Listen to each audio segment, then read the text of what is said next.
Shalom, shalom, shalom. Je sais que vous nous suivez de partout et personnellement, je vous dis merci pour votre soutien spirituel, pour ceux qui prient pour nous. Merci beaucoup, merci, vous êtes dans la bonne adresse et là, le Seigneur Jésus sera glorifié ce soir. Notre objectif, c'est de vous édifier, c'est de vous apporter la bonne nouvelle de Jésus-Christ. La Bible dit, mettez au service des autres les dons que vous avez reçus. Nous poursuivons depuis un certain temps, je crois que ça ferait 1 mois et 2 semaines, nous sommes en train de parler sur une thématique l'esprit du service pour Dieu. Dieu nous a appelés à servir.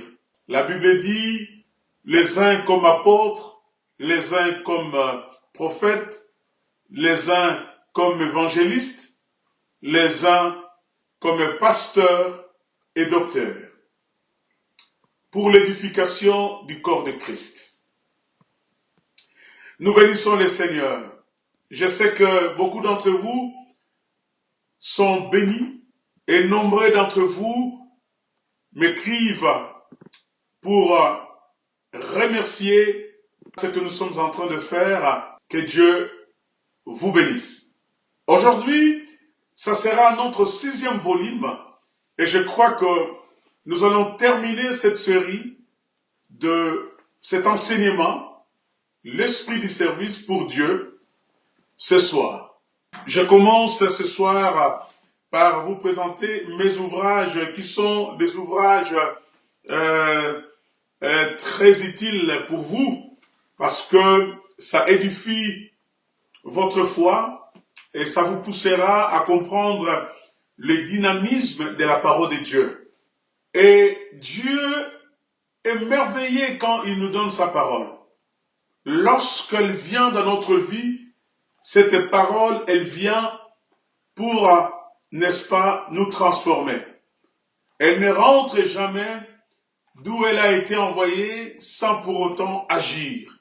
Et la Bible dit dans premier épître de Pierre, chapitre 1, verset 23, il a dit, « Puisque vous avez été régénérés, non par la sémence corruptible, mais par la sémence incorruptible, par la parole permanente et vivante de Dieu. » C'est le titre de mon ouvrage qui a été écrit depuis 2007.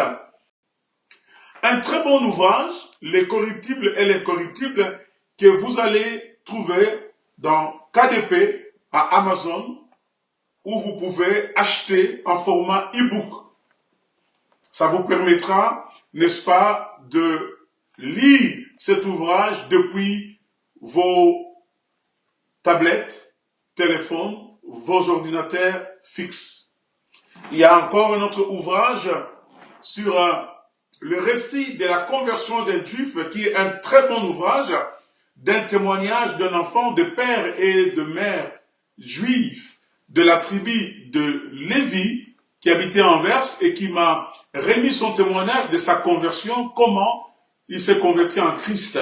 Un très bon témoignage que j'ai écrit et je puis enrichir par la parole de Dieu. Et pour ceux qui parlent anglais, les corruptibles et les corruptibles, il est traduit en anglais.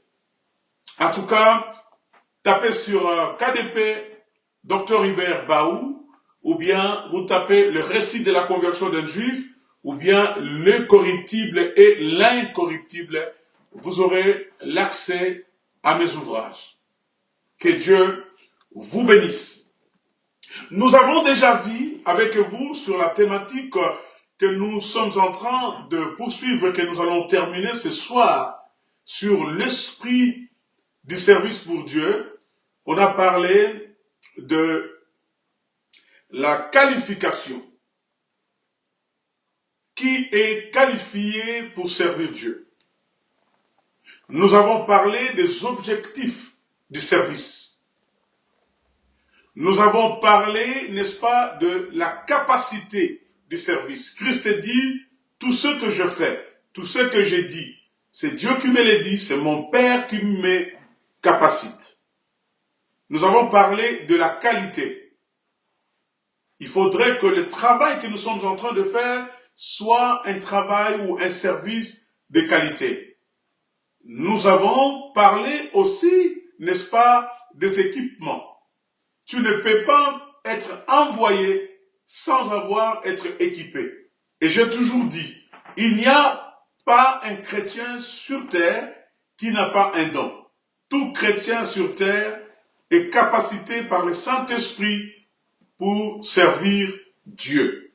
Et ce soir, nous allons terminer sur le 6e volume de notre enseignement sur l'esprit du service pour Dieu. Nous allons parler, bien-aimés dans le Seigneur, sur la motivation. Alors, nous allons débuter notre enseignement de ce soir sur la motivation, je dirais bien les motivations, parce que je parlerai de 2 types de motivation.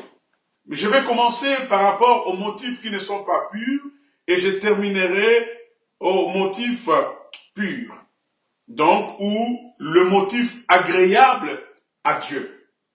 Parce que la Bible nous dit beaucoup de choses concernant les motifs qui ne sont pas purs. On peut servir Dieu, mais nous ne le servons pas avec un motif qui est pur. J'aimerais que nous lisions la parole de Dieu dans Philippiens au chapitre 1er, verset 15 et verset 17. La Bible dit ceci, « Quelques-uns, il est vrai, sont poussés par la jalousie et par un esprit de rivalité. Mais d'autres annoncent le Christ dans un bon esprit. » Vous entendez ce que dit la parole de Dieu. Ces derniers agissent par amour. Ils savent que si je suis ici, c'est pour défendre l'évangile. Quant aux premiers, ils annoncent le Christ dans un esprit de rivalité, avec des motifs qui ne sont pas innocents. Ils veulent rendre ma captivité encore plus pénible. Nous avons dit que tout au long de notre enseignement, nous prenons comme modèle Timothée, le pasteur Timothée, le fils légitime ou spirituel de Paul. Voyez-vous ici, l'apôtre Paul, lorsqu'il parle à son fils Timothée, il lui explique des choses. Il dit, lorsqu'il parle à l'église de Philippiens, il va expliquer les choses à l'église en disant, quelques-uns, il est vrai, sont poussés par la jalousie et par un esprit de rivalité, mais aussi d'autres personnes, n'est-ce pas, le font dans un bon esprit. Mais certaines personnes ne le font pas dans un bon esprit. Même livre, chapitre 2, dans Philippiens chapitre 2, la Bible dit ceci, au verset 21, « Car tous ne s'intéressent qu'à leur propre affaire et non à la cause de Jésus-Christ. » Nous le voyons aujourd'hui que ceux qui sont dans le service de Dieu, ceux qui servent Dieu, ce n'est pas tous qui s'intéressent, n'est-ce pas, aux affaires de Christ. Certaines personnes ont fait de l'évangile leur propre business. Ils s'enrichissent au nom de Dieu. Et ce n'est pas quelque chose de nouveau, parce que la Bible l'a déjà parlé depuis longtemps, par la bouche de son serviteur, l'apôtre Paul. Il y a ce que nous appelons en premier point les ailes mêlées d'intérêts matériels. Ça veut dire que désir de promotion sociale. Ces choses-là n'ont pas commencé dans le Nouveau Testament, Ces choses-là ont commencé depuis l'Ancien Testament. Dans l'Ancien Testament, il y avait des gens qui voulaient s'enrichir. On nous donne l'exemple du fils du sacrificateur Élie. La Bible dit dans 1 Samuel, écoute ce que la Bible dit au chapitre 2. Je vais lire à partir du verset 12. Les fils d'Élie étaient de vauriers qui ne se souciaient pas de l'Éternel. Beaucoup des hommes de Dieu, beaucoup de ceux qui servent Dieu ne se soucient pas de l'Éternel. En effet, voici comment ils agissaient à l'égard du peuple. Chaque fois que quelqu'un offrant un sacrifice, au moment où la viande est cuissée, un de leurs serviteurs arrivait, une fourchette à 3 dents à la main. Il piquait dans la casserole, la marmite, les chadrons ou les pots, et prenait pour le prêtre tout ce que la fourchette ramenait. C'est ainsi qu'il procédait envers tous les Israélites qui venaient à Silo. Et même parfois, avant que l'on fasse brûler, n'est-ce pas, la graisse, les serviteurs du prêtre arrivaient et disaient à l'homme qui offrait les sacrifices, « Donne-moi de la viande à rôtir pour le prêtre, car il n'accepte de toi que de la viande crue. Il ne veut pas de viande cuite. » Si l'offrant objectait, il faut d'abord brûler la graisse, ensuite tu pourras prendre ce que tu voudras. Les serviteurs lui répondaient, « Tu m'en donnes immédiatement, sinon j'en prends de force. » Ça, c'est ce que les fils du sacrificateur Élie faisaient. Ils ne voulaient pas suivre les normes qui étaient établies pour les Lévites. Ils avaient leur portion de la viande qu'on venait offrir, mais à condition que la viande soit cuite. Et lorsque celui qui servait devait prendre avec sa fourchette la partie que la fourchette ramenait, c'était la partie que les sacrificateurs devaient prendre. Mais les enfants d'Élie, qui étaient aussi serviteurs, n'ont pas fait exactement ce que les autres faisaient. Ils avaient un zèle amer. Ils avaient un zèle qui était mêlé d'un intérêt matériel. Ils voulaient avoir à tout prix. Ils voulaient forcer, n'est-ce pas, ceux qui servaient, de leur donner, n'est-ce pas, à tout prix, ce qu'ils voulaient. Nous avons un autre exemple. L'exemple de Géasi. La Bible nous dit dans 2 Rois, chapitre 5. On va lire à partir du verset 19. Élisée lui dit, va en paix, et Naaman les quitta. Lorsqu'il y parcourut une certaine distance, Géasi, le serviteur d'Élisée, l'homme de Dieu, s'est dit, mon maître a voulu ménager ce Syrien Naaman, et il alla laisser partir sans accepter aucun de cadeau qu'il lui avait apporté. Aussi vrai que l'Éternel est vivant, je vais les rattraper. Et j'obtiendrai certainement quelque chose de lui. Géasi se mit donc à courir après Naaman. Lorsque celui-ci le vit accourir, il sauta de son char et se précipita vers lui. Est-ce que tout va bien? Lui demanda-t-il. Oui, tout va bien, répondit Géasi. Mon maître m'envoie te dire, en l'instant, des jeunes disciples des prophètes viennent d'arriver chez moi de la région montagneuse d'Ephraïm. Peux-tu me donner pour eux 35 kilos d'argent, je t'ai pris, et 2 vêtements de réchange. Naaman lui dit, fais-moi le plaisir d'accepter 70 kilos d'argent. Il insista auprès de lui pour qu'il accepte et mit lui-même les 70 kilos d'argent dans 2 sacs qu'il lui donna.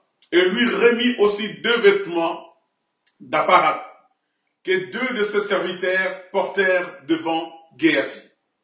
Quand Géasi fut arrivé à la colline située près de l'entrée de la ville, il prit les objets de leurs mains, les déposa chez lui et renvoya les 2 serviteurs qui s'en allèrent. Puis il alla lui-même se présenter à son maître. Élisée lui demande, d'où vient-il Géasi?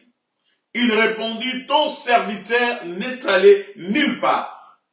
Mais Élisée lui dit, crois-tu que mon esprit n'était pas avec toi lorsque cet homme a sauté de son char pour aller à ta rencontre? Penses-tu que c'est le moment de prendre de l'argent et d'acquérir des vêtements, puis des oliviers, des vignes, des brebis et de bœufs, de serviteurs et de servantes? Puisque tu as fait cela, la lèpre de Naaman s'attachera à toi et à tes descendants pour toujours. Alors Géasi quitta Élisée, atteint d'une lèpre blanche comme la neige. Voilà les serviteurs qui ont des ailes mêlées, n'est-ce pas, d'un intérêt matériel et des désirs de promotion sociale. Son maître qui a travaillé, son maître qui a été un canal par lequel Dieu a utilisé pour que le Syrien, Naaman, soit guéri. Il n'a accepté ni présent, ni cadeau, ni offrande, mais son serviteur par cupidité, par l'amour de l'argent, par un zèle amer, mêlé d'intérêts matériels. Il a couru après le général et il lui a menti. Il a pris de lui le présent. Et quand tu le reviens chez son maître, il va encore mentir à son maître. Combien aujourd'hui de ceux qui servent Dieu sont prêts à mentir? Le dimanche passé, j'avais épinglé quelque chose de très important. Dieu a donné les 5 ministères. Ces 5 ministères-là travaillent pour le perfectionnement des saints en vue de l'œuvre du ministère. Mais aussi, il y a des dons que Dieu a donnés à tous les chrétiens. Entre autres, le don de la prophétie. La prophétie n'est pas seulement donnée aux prophètes et dons de l'Église, mais la prophétie aussi est aussi donnée à tout chrétien que Dieu veut donner les dons de la prophétie.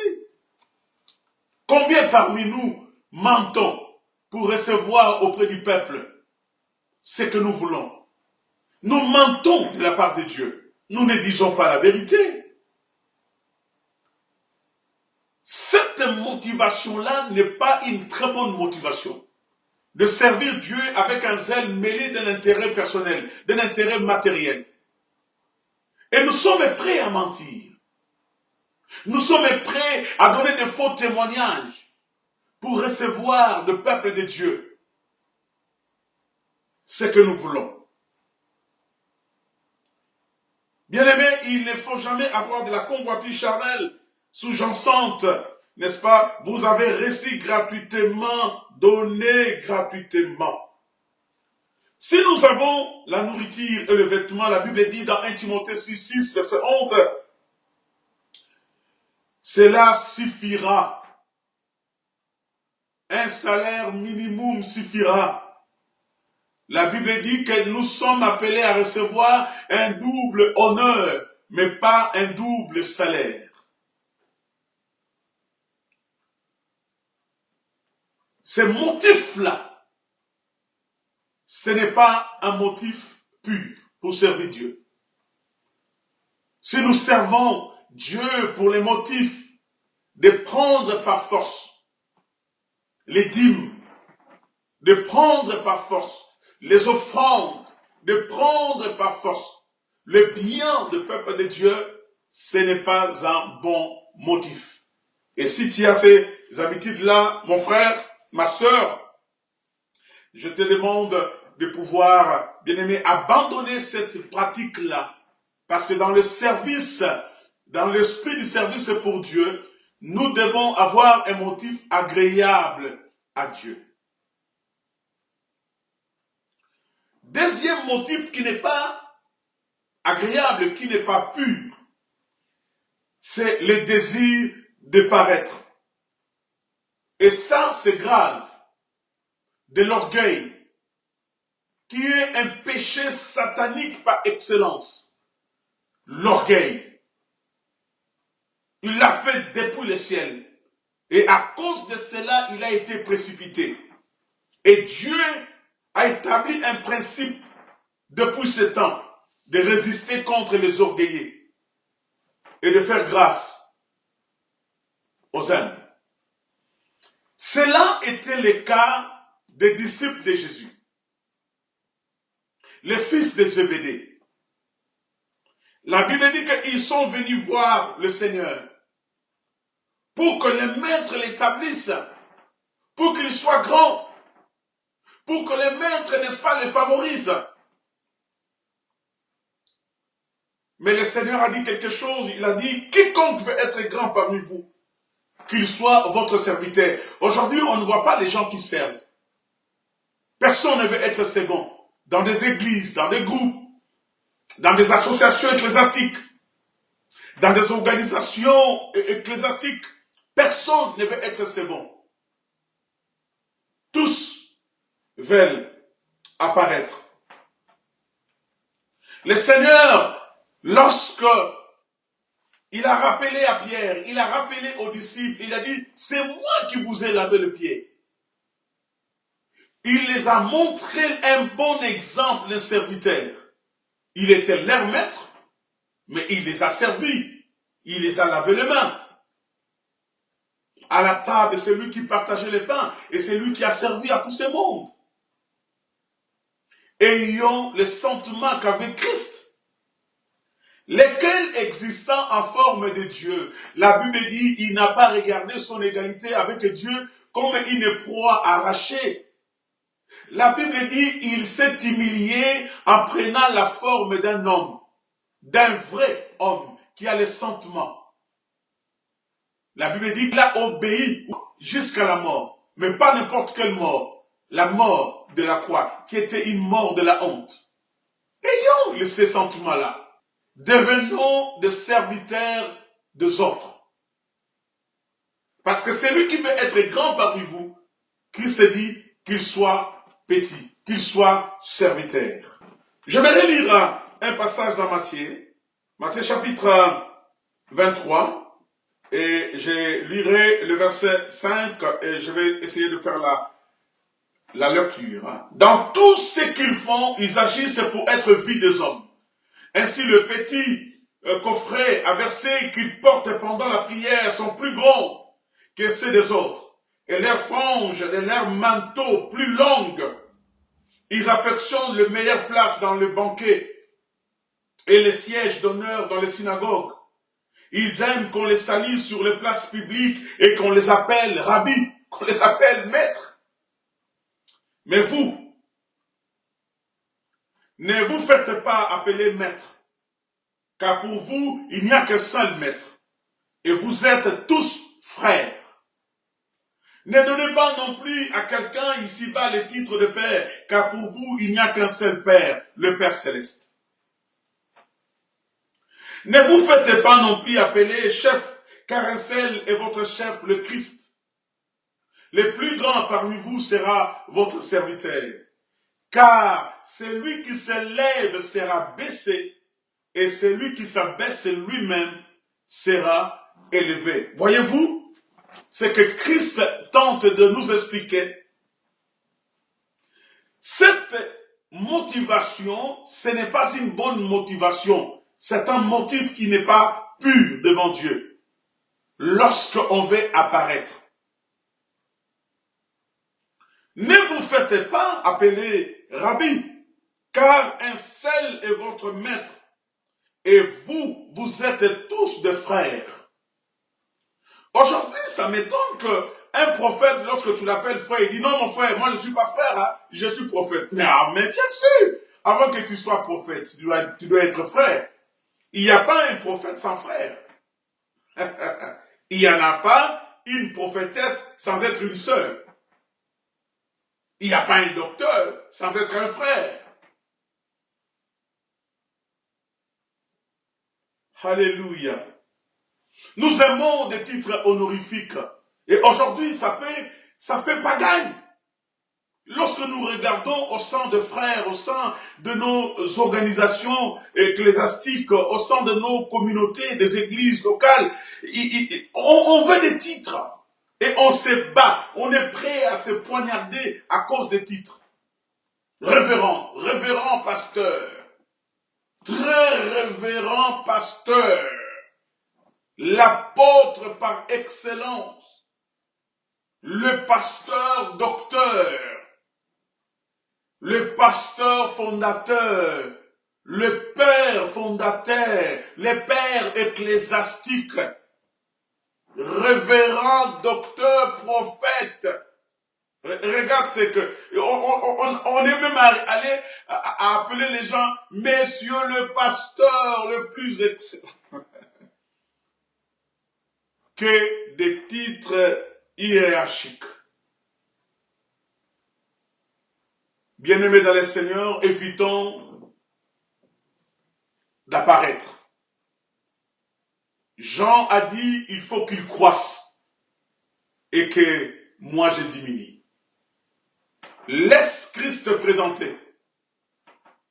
Si tu es docteur, personne ne peut le contester. Parce que tu es un don de l'Église. Tu es un don du corps de Christ. Et c'est Christ qui te le présente. C'est Christ qui t'a fait un don.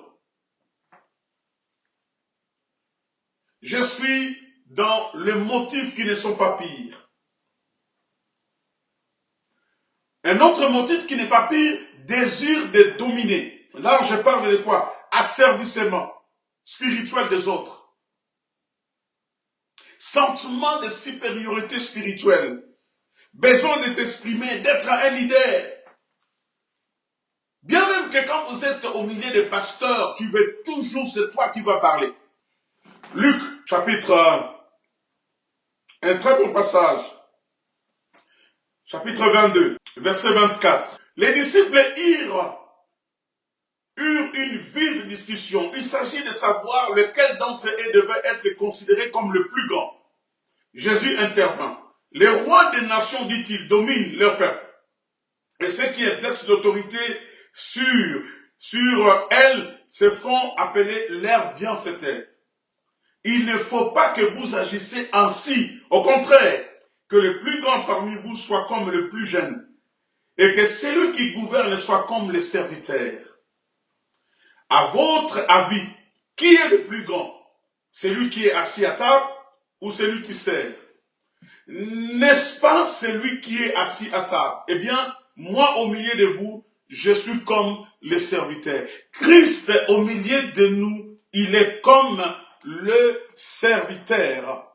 Le désir de dominer, cet asservissement spirituel des autres, ce sentiment de supériorité spirituelle, ce sentiment de besoin toujours de s'exprimer, de prendre la parole le premier, ce n'est pas un bon sentiment qui caractérise un motif agréable à Dieu. Il dit, c'est lui qui devait être estimé le plus grand, qui soit le plus petit parmi vous.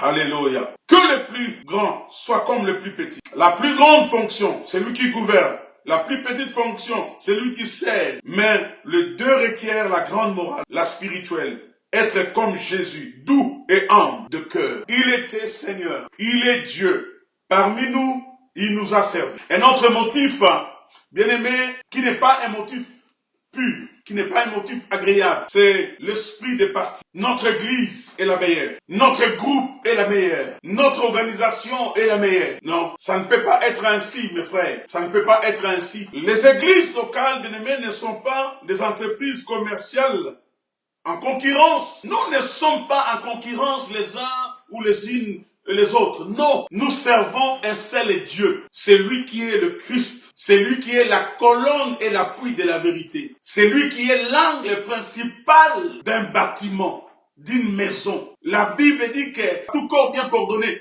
tire son accroissement à Christ.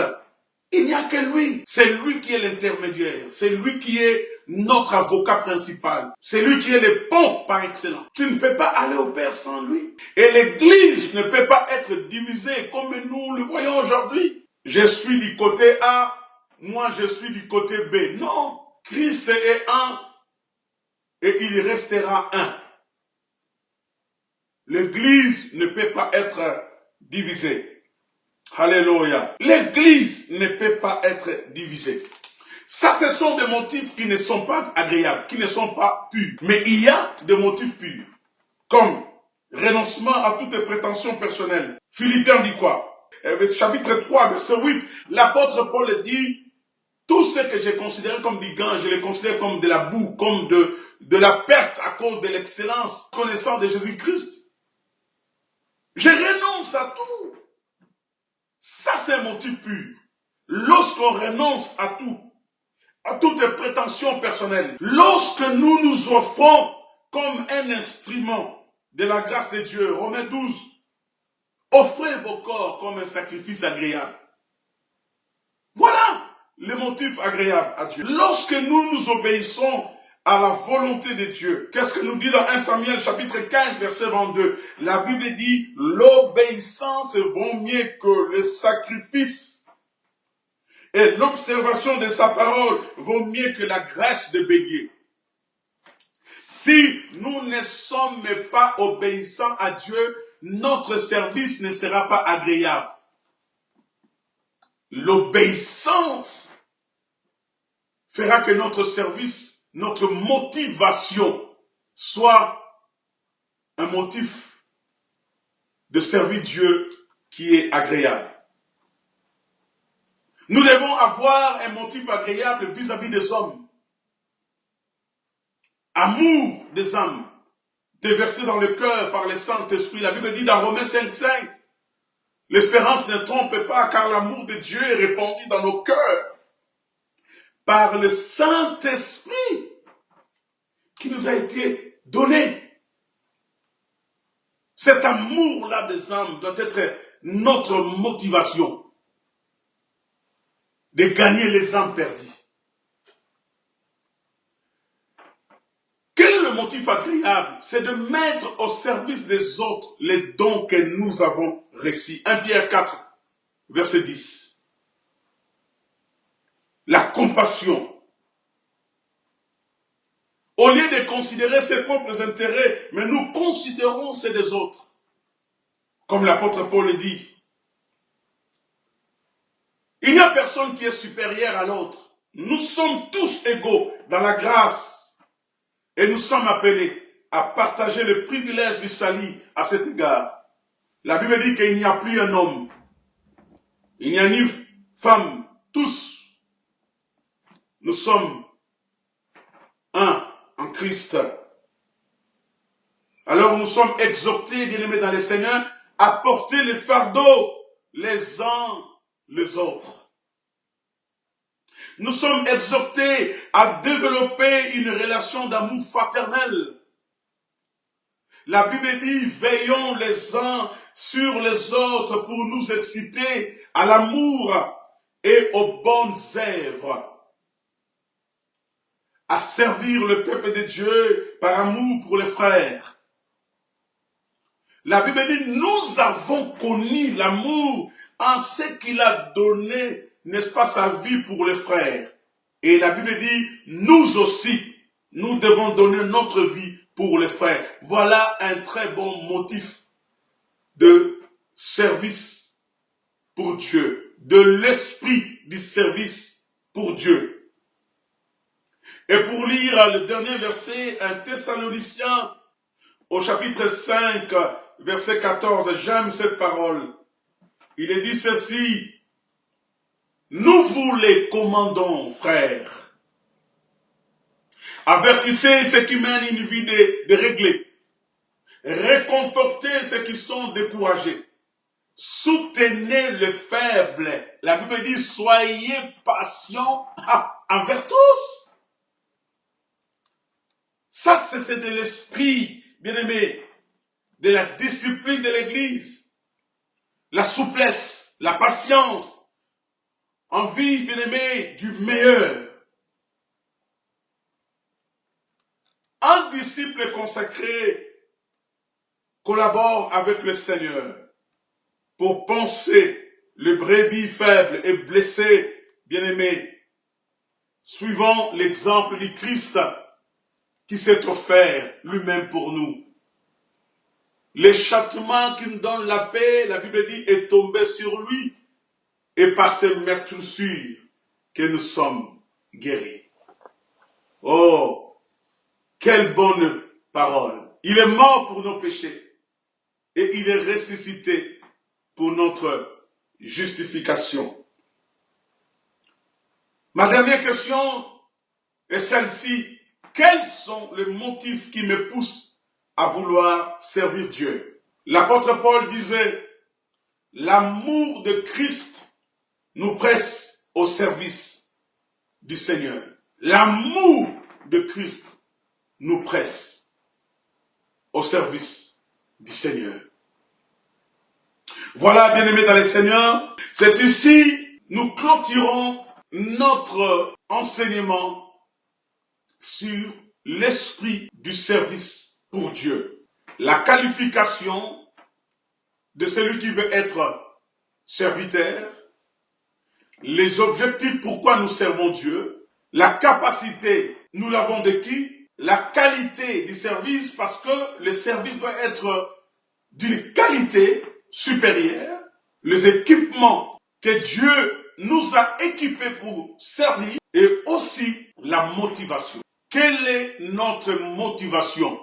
Aujourd'hui, beaucoup de gens sont devenus pasteurs, apôtres, docteurs, évangélistes, prophètes. Est-ce que nous sommes devenus par nous-mêmes? Ou c'est Dieu qui nous a établis? Est-ce que nous sommes devenus par envie des autres? Parce que un tel pasteur ou un tel apôtre ou un tel ministère a fait ceci, a fait des exploits et nous aussi nous voulons être comme eux? Ou bien nous voulons tout simplement servir Dieu étant des appelés, étant des dons que Dieu a donnés à l'Église. En tout cas, merci. Vous étiez sur le plateau de la chaîne HB TV, la chaîne qui vous communique la vie. Que Dieu vous bénisse. Le dimanche prochain, nous serons là de 20h à 20h45, l'heure de Paris, pour répondre à notre invitation dominicale, à ce devoir de chaque dimanche, pour vous apporter la bonne nouvelle de Christ. Je vous aime, que Dieu vous bénisse. Amen.